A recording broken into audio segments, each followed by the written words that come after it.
Hello, good morning. My name is Patrick Ravines, and I'm here with Rob McElroy.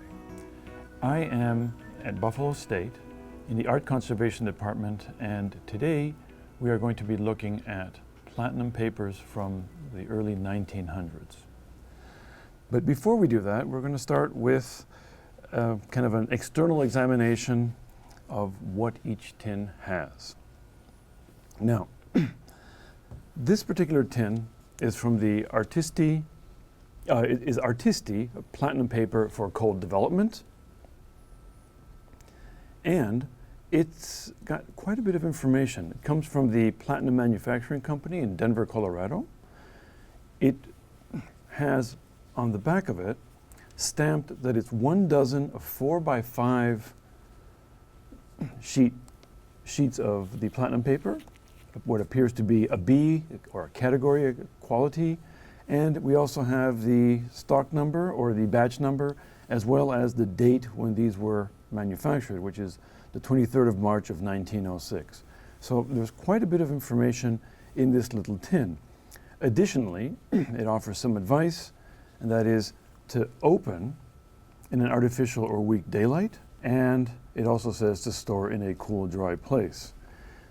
From the looks of it, and I'll rotate it so you can see, the tin is in remarkably good condition. You know, a little wear and tear, darkening of the paper, staining of the paper, but basically everything is in really good condition, and amazingly, this has never been opened. You can see here the top portion, everything is intact, and that's what we're going to be opening and exposing these papers to daylight or artificial light. Now, the other thing that came with this particular tin of papers is the Artisti developer for platinum paper.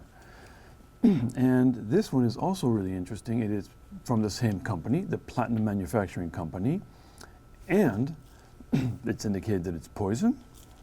It has directions for use, and interestingly enough, it has stamped that it's sepia. Basically, your end result of your platinum print will be a sepia-toned print. I'm not 100% sure what that means other than the color, but I'd be really curious to see what the chemistry is of the developer inside. This is made out of tin, metallic.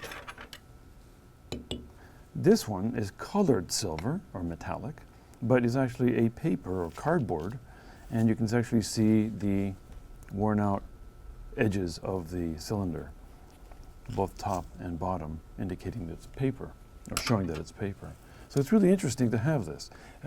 I'd like to also add another note to the developer, is that this developer has been made for cold development, and it was manufactured again by the Platinum Manufacturing Company in Denver, Colorado.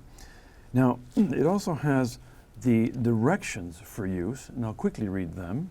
And it states here, dissolve the entire contents of this package in 12 ounces of water. The solution, kept in a stoppered bottle, will keep indefinitely. So, and another noteworthy fact is that the price of this was 10 cents.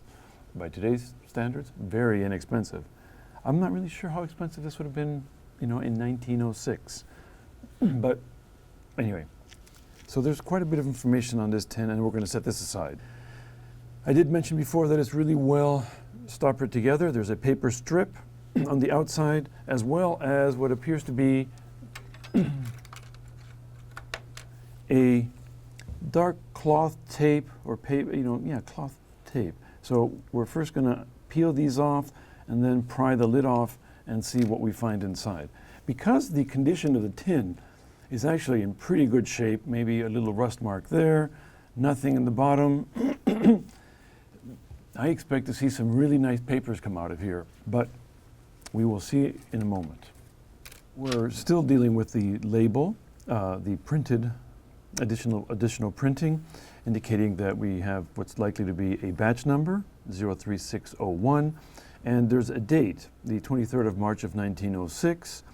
It's very likely that this could be the date when these were manufactured or the date to be used by. So either made by this, made at this date or on this date, and or perhaps used by this date.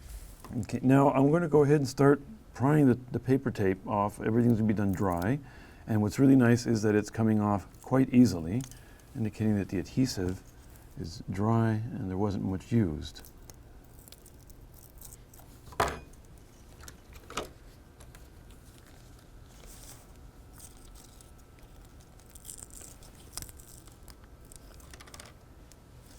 So we've removed the paper tape. It came off quite easily. Now we're going to attempt to remove the cloth tape.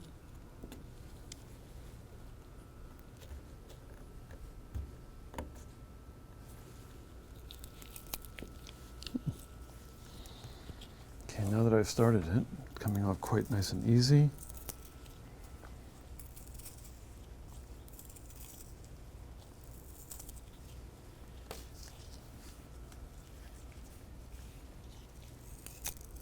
So we've removed the paper tape and the cloth tape.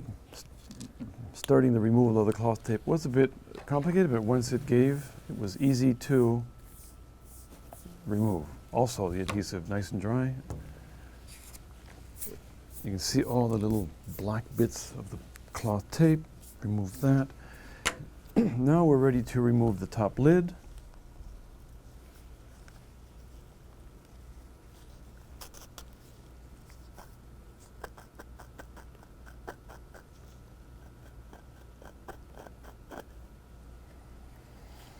Removed. Wow. The inside looks quite a bit more corroded, and the inside of the lid, and we see that the platinum papers are wrapped in a protective sheet.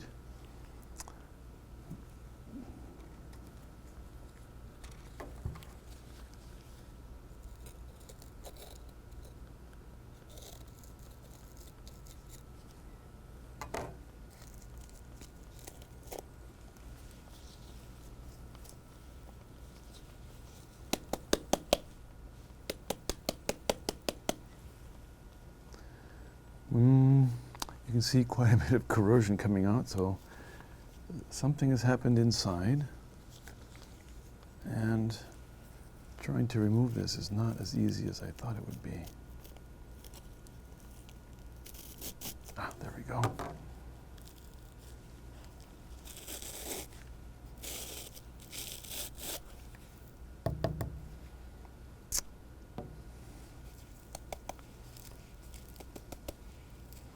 Okay, so we have the dozen sheets of 4x5 paper. We have an instruction sheet on how to use them, directions for use, quite a bit of iron oxide, rust, and these are the components. Now that we've opened it and separated it, it's really fortuitous that we have the directions for using the Artisti platinum paper. It provides some remarks. It says here, under the remarks, it says, in manipulation, Artisti paper is very simple and satisfactory, yet reasonable care must be used to obtain the best results. And it goes on to printing, development. As we open it, there's formula for the developer, clearing, and in the back, it has a price list, and it indicates what the platinum paper, the quality of the platinum papers come in. And in here it says that the quality B, which we saw on the tin right here, this B is for landscapes. It's a smooth, medium weight paper.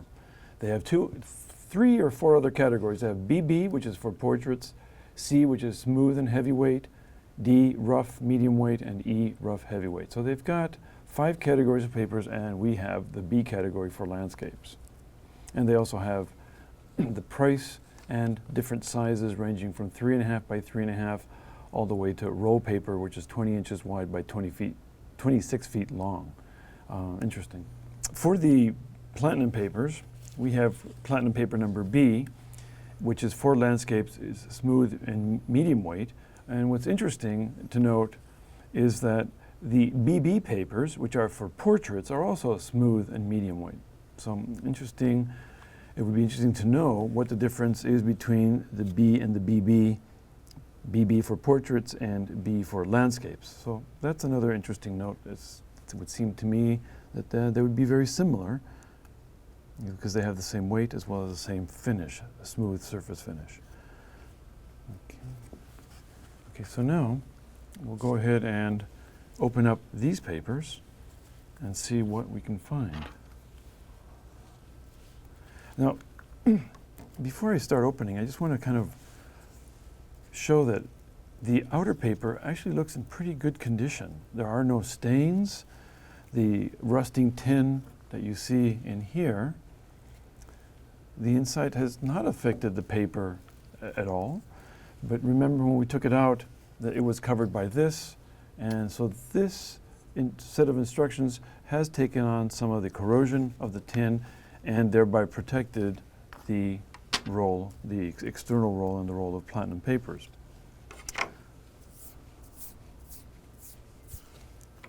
So you can see that no corrosion marks on the top or on the bottom, which is pretty good. So we'll begin opening here.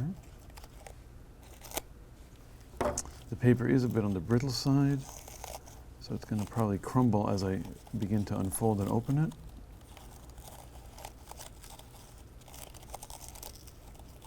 Oh boy.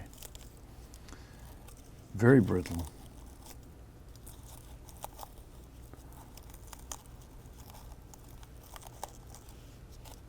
But we will proceed to open and actually destroy the covering paper.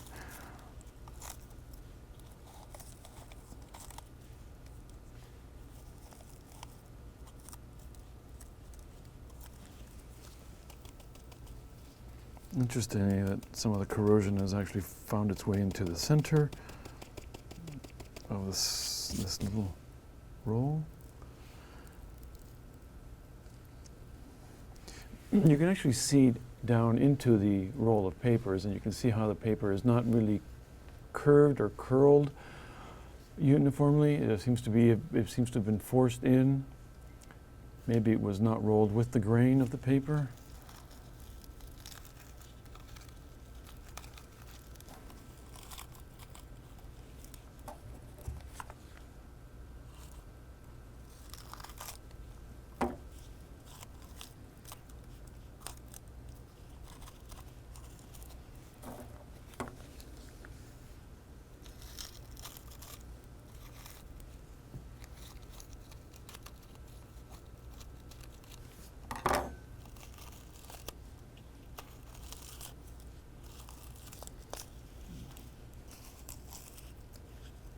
This wrapping paper is in much worse condition than the wrapping paper of the first tin we opened up, which was a little more resilient.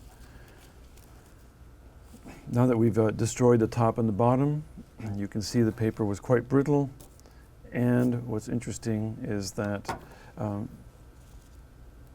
you can see all the way through how the paper is actually quite scrunched up in this area, whereas here it's actually quite well rolled up. Now I'm going to begin to unravel or continue opening up the protective paper, and you can now see the nice dark platinum coated paper, the 12 sheets. We appear to have some type of additional, oh no, that's the actual outer side of the sheet. Oh, interesting. So the last sheet, or the outer sheet of platinum, was reversed, so you have platinum, and you can see that it's really brittle, and I just broke it, and I don't like that, but that's the way things happen. And wow, so you can see here that I just broke the outer sheet, unfortunately, and so I would suspect that this is as far as we're going to go in opening them up, because if that outer sheet is as brittle as we just experienced, opening up will actually damage everything that we have. So I would think that we would want to stop at this stage and show that yes, we have a really nice dark platinum coating on these sheets. So we were able to open it up. We noticed that the outer paper is brittle. We also have noticed that the outer sheet of the platinum papers is turned in, also very brittle. You can tell that it's actually very thin as well. We also note that there is no desiccant in the paper tin. Usually desiccant was found in the center of the paper roll. And basically the paper is so thin and brittle that trying to open any of this at this point in time is going to further destroy it, and we'll have plenty of samples for testing. It may be possible to humidify and very gently open the entire set of now 11.5 sheets of 4x5 platinum paper. But for now, I think we've got a lovely coloration from what we observe, and you can see there is no staining. They're jet black, nice and continuously brown film. It seems to me that, there's no staining whatsoever from what we can tell, as we experienced with a previous tin where corrosion and desiccant issues had affected and stained the platinum portion of the paper, both front and back of the platinum paper. So actually, this is quite a neat little find. Congratulations, Rob. And I think we can actually put all this, things are just falling apart a lot faster than I'd like. This is unfortunately destructive sampling at its best. This would go right there. And we can actually just kind of wrap this up and save it for further examination and opening. Anyway, what we've done is to have opened up the Artisti platinum paper for cold development from the Platinum Manufacturing Company in Denver, Colorado. And we've discovered 12 lovely sheets in pretty decent condition without a desiccant inside. But we find that the outer paper, protective paper, is very brittle, falling apart, as you can tell from the top and bottom ends. Paper's falling apart, as well as the platinum paper itself is thin and brittle and very difficult to handle. So we've done quite a bit of intrusive and perhaps destructive examination, but we do have some lovely samples for further sampling. So, thank you.